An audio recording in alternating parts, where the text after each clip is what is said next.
7 लाख का परिंदा रखा हुआ है या आपने मुर्गियां थोड़ी सी रखी हुई हैं, तो हम उनको ज़िबा करके चेक करने की बजाय हमारी कोशिश होती है कि वो ऐसा ट्रीटमेंट दें जो तमाम बीमारियों के ऊपर भारी हो। ऐसे ही इंजेक्शन की इस वीडियो में बात करेंगे। अस्सलाम वालेकुम। तो कैसे हैं आप लोग?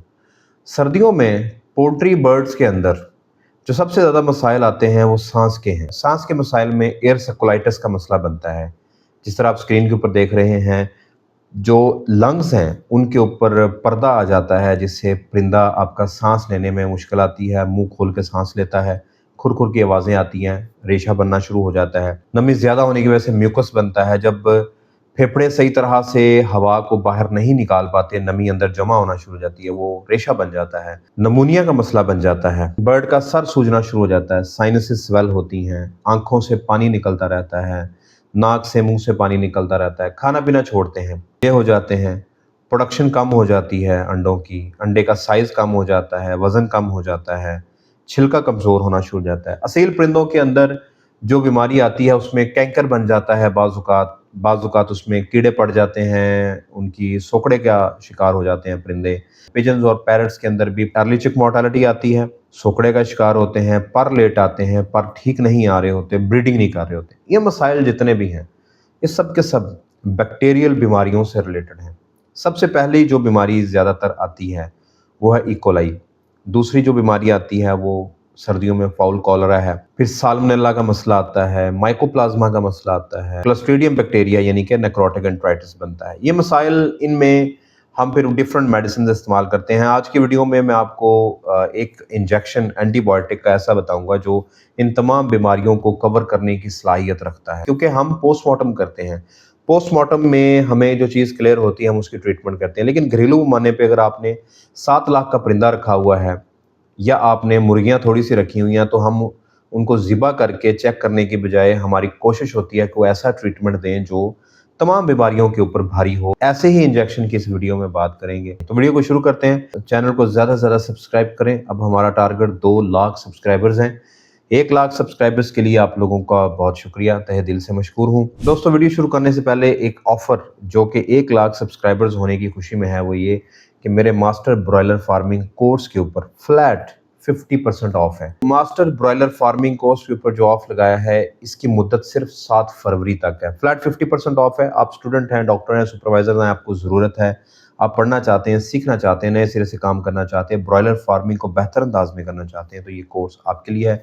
इस QR कोड को स्कैन करेंगे तो आप डायरेक्टली वेबसाइट पे जाएंगे, आप जाके खुद को रजिस्टर करेंगे, फिर लॉगिन करें, उसके बाद आप लोग कोर्स को परचेज़ करें, अमाउंट पे करें, स्क्रीनशॉट, और जो आपने ऑर्डर लिया है उसको आप शेयर करें मेरी टीम के साथ, तो आपको एक्टिवेट कर दिया जाएगा। अब हम वीडियो की तरफ बढ़ते हैं। ई. कोलाई की निशानी है आपका परिंदा सुस्त होके, ढीला होके साइड में दीवारों के साथ लग जाएगा। ब्रॉयलर शेड है या आपका कोई भी शेड है, आपके इवन के पिजन पैरट्स भी आंखें बंद करके सुस्त होकर साइड पे लग जाते हैं। ई. कोलाई की दूसरी निशानी, नौज़ायदा बच्चों में आपने पहले दिन का, दूसरे दिन का, पहले हफ्ते का बर्ड है, अर्ली चिक मोर्टालिटी बढ़ती है। जब आप परिंदे को ओपन करते हैं तो आपको यॉर्क सैक इन्फेक्शन मिलता है, आपको चूजे बंद मिलते हैं, और आपको उनका जो एब्डोमेन है यानी पेट वाला एरिया वो सूजा हुआ मिलता है और उसमें जर्दी भरी हुई होती है। इसी तरह ई. कोलाई अगर लेयर बर्ड के अंदर आ रही है तो वो ओवरीज की इन्फेक्शन करती है, जिससे अंडे की प्रोडक्शन रुक जाती है, साइज कम होता है, अंडे का वजन कम होता है और आहिस्ता आहिस्ता प्रोडक्शन रुक जाती है। दूसरा जो मसला है वो है फाउल कॉलरा। फाउल कॉलरा के अंदर फेशियल स्वेलिंग होती है, सर और मुंह पूरे का पूरा सूज जाता है, कान की स्वेलिंग हो जाती है, जॉइंट सूजना शुरू हो जाते हैं, पंजे सूजना शुरू हो जाते हैं, हरे रंग का मोशन करना शुरू कर देता है आपका बर्ड, एग प्रोडक्शन तो ड्रॉप हो जाएगी, वजन भी गिरना शुरू हो जाता है। साल्मोनेला के ऊपर हम लातादाद वीडियोस बना चुके हैं। प्लोरम डिजीज हो या टाइफाइड हो, दोनों में बीठें सफेद आना शुरू हो जाती हैं, येलोश आना शुरू हो जाती हैं, परिंदा सुस्त होकर बैठता है, ढीला होकर बैठता है, अमवात में इजाफा हो जाता है। और इसके साथ साथ एक और अपॉर्चुनिस्टिक बैक्टीरिया माइकोप्लाज्मा भी हरकत में आ जाता है, जिससे परिंदों को CRD के मसाइल होते हैं। माइकोप्लाज्मा के साइन और सिम्टम्स ई. कोलाई से मिलते जुलते हैं। दोस्तों, इन बीमारियों में जिस इंजेक्शन का हम जिक्र कर रहे हैं वो है सेफ्टिफर सोडियम। सेफ्टिफर सोडियम एक एंटीबायोटिक है, 3rd जनरेशन एंटीबायोटिक है, ब्रॉड स्पेक्ट्रम है, ग्राम नेगेटिव ग्राम पॉजिटिव दोनों बैक्टीरिया के ऊपर काम करती है। अब सेफ्टिफर सोडियम एक सॉल्ट नेम है, यानी एंटीबायोटिक का नाम है। ये किस किस इंजेक्शन में पाया जाता है, वो मैं 3 कॉमन इंजेक्शन जो पाकिस्तान में अवेलेबल हैं वो मैं आपको स्क्रीन पे दिखा रहा हूँ। पहला है सीफेंट, 1 ग्राम 4 ग्राम में मिलता है। फिर सेफ्टिसेल है, ये सेल्मोर कंपनी का आपको मिल जाता है, और एक है सेफ्टिफर के नाम से इंपोर्टेड आपको ये इंजेक्शन मिल जाता है। इन तीनों इंजेक्शन के अंदर जो एक्टिव ड्रग है वो सेफ्टिफर सोडियम है। मैं बता चुका हूँ कि ये ब्रॉड स्पेक्ट्रम है, ज़्यादातर ग्राम नेगेटिव बैक्टीरिया पे काम करती है और कुछ ग्राम पॉजिटिव बैक्टीरिया पे भी काम करती है, और ये बैक्टीरियोसाइडल है। रेजिस्टेंट जो स्ट्रेन्स हो जाती हैं, जहाँ पे बार बार इन एंटीबायोटिक्स के बाद बर्ड रिजल्ट नहीं दे रहा होता, वहां आप इसको इस्तेमाल कर सकते हैं। अब हम मिसाल के तौर पे समझते हैं कि आपने इंजेक्शन को लगाना कैसे है, आपने बनाना कैसे है। सेफ्टिफर सोडियम आप सिफन इंजेक्शन ले लें। सिफन इंजेक्शन को आप देखेंगे तो ये 1 ग्राम का आपके पास इंजेक्शन आएगा जिसमें पाउडर होगा, और 20 ml का साथ पानी होता है, स्टेराइल पानी साफ सुथरा, जो हमने उसके अंदर मिक्स करना है। जब आप मिक्स करेंगे तो ये आपके पास टोटल 20 ml इंजेक्शन तैयार हो गया है। आपने 1 ml इंजेक्शन भर लिया, ठीक है जी, सिरिंज के अंदर, इंसुलिन की सिरिंज में ले लिया या दूसरी सिरिंज के अंदर आपने ले लिया। अब आपने उस 1 ml इंजेक्शन को आप 10 परिंदों में इस्तेमाल कर सकते हैं जिनका वजन 1 किलो है, क्योंकि हम 5 मिलीग्राम दे रहे हैं 1 किलो के परिंदे को। ठीक है, सिंपल सी बात है। अब मैं आपको बर्ड बाय बर्ड बताऊंगा कि आपने ब्रॉयलर्स को कितना लगाना है, लेयर्स में किस तरह से, सील्स में, पिजन्स और पैरट्स में किस तरह से लगाना है। इंसुलिन सिरिंज 2 तरह से आती है, एक 40 पॉइंट वाली होती है, एक 100 वाली। अब एहतियातन 100 वाली लिया करें। एक 100 वाले पॉइंट में 1 ml होता है, तो उसके 10 पॉइंट 0.1 ml बने। अब हम आपको ब्रॉयलर्स की डोज बता रहा हूँ। ब्रॉयलर्स के अंदर आपने देना होता है 0.2 से 0.3 ml पर बर्ड। इसी तरह अगर हम लेयर की बात करें, लेयर में हमने सेम यही डोज रखनी होती है, 0.2 से 0.3 ml पर बर्ड। इसी तरह असील परिंदे हैं। असील परिंदे 4 किलो के भी होते हैं, 2.5 किलो के भी होते हैं, 3 किलो के भी होते हैं, 3.5 किलो के भी होते हैं। तो हम ये मान लेते हैं कि आपका परिंदा 2.5 से किलो से ज्यादा है।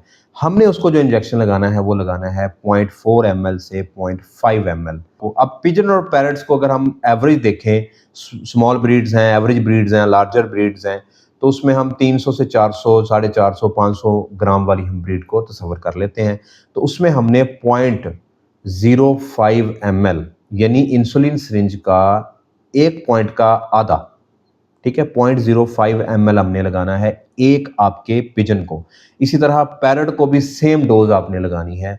कोई भी पैरट है, ज्यादा छोटा बच्चा है तो उसको आप उससे कम थोड़ी सी कर सकते हैं, 0.03 ml लगा दें, 0.02 लगा दें, लेकिन 0.05 ml आपने एक बड़े बच्चे को लगानी है। पिजन और पैरट्स दोनों की बात कर रहा हूँ। सेफ्टिफर सोडियम को बना लिया आपने, लगा लिया। लगाना कैसे है? छाती के अंदर लगाना है। 45 डिग्री 60 डिग्री का एंगल बना के आपने इंजेक्ट कर। ताकत का इंजेक्शन साथ कौन सा लगाना है, या इम्यून बूस्टर क्या लगा सकते हैं? अब विटामिन ई सेल लगा सकते हैं साथ। आप वीटा बायोन स्क्रीन पे दिखा रहा हूँ लगा सकते हैं। आप एमी विटाल हाई लगा सकते हैं। आप एमी वाई कॉम लगा सकते हैं। आप वीटामैक्स दराज से ऑर्डर करके वो पानी में पिला दें या इंजेक्ट कर दें। आईएम आपने करना होता है, और उसकी रिकमेंडेड डोज ब्रॉयलर्स में अगर आप लगा रहे हैं एमी विटाल हाई, या लेयर्स के अंदर लगा रहे हैं, उनका एक जैसा वजन होता है, तो उसमें हम 0.5 से 1 ml लगाते हैं। सील्स में भी 0.5 से 1 ml लगाएंगे। गोल्डन मिश्री को भी 0.5 ml से 1 ml हम इंजेक्ट करेंगे। हमने सेफ्टिफर सोडियम के साथ इसको मिक्स नहीं करना, अलग-अलग लगाना है। और इसी तरह पिजन और पैरट्स में 0.1 से 0.2 ml लगाएंगे। एमी विटाल हाई का या एमी वाई कॉम का या वीटामैक्स कोई भी आप ले लें। ताकत का इंजेक्शन साथ आपने लगाना है। 3 से 5 दिन आपने ये ट्रीटमेंट देनी है। साथ में आपने बर्ड को गर्म जगह पे शिफ्ट करना है, टेम्परेचर का ख्याल रखना है, पानी साफ सुथरा देना है। पानी के अंदर आपने इलेक्ट्रोलाइट्स, मल्टीविटामिन्स, अगर आप लगा रहे हैं तो इलेक्ट्रोलाइट्स पानी में दें, अगर नहीं लगा रहे तो पानी में मल्टीविटामिन्स देते हैं। ब्रूफन आपने लाजमी देना है ताकि उसको बुखार ना हो। और अगर आप इम्यून बूस्टर लगा नहीं रहे तो पानी में विटामिन ई सेल या प्रोजाइम वगैरह आप डाल सकते हैं।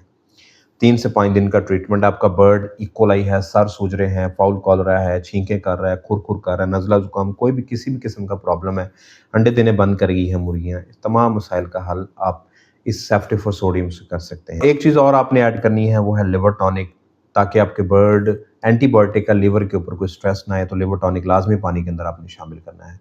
दोस्तों, ये वीडियो थी सर्दियों में आने वाली बीमारियों का आसान सा हल आपको बताया है, ताकि आप पानी में बार बार अगर कोई ट्रीटमेंट दे रहे हैं, परिंदे ठीक नहीं हो रहे, तो आप सेफ्टिफर सोडियम की तरफ जाएं। दोस्तों, चैनल को सब्सक्राइब करें, वीडियो को लाइक और शेयर करें।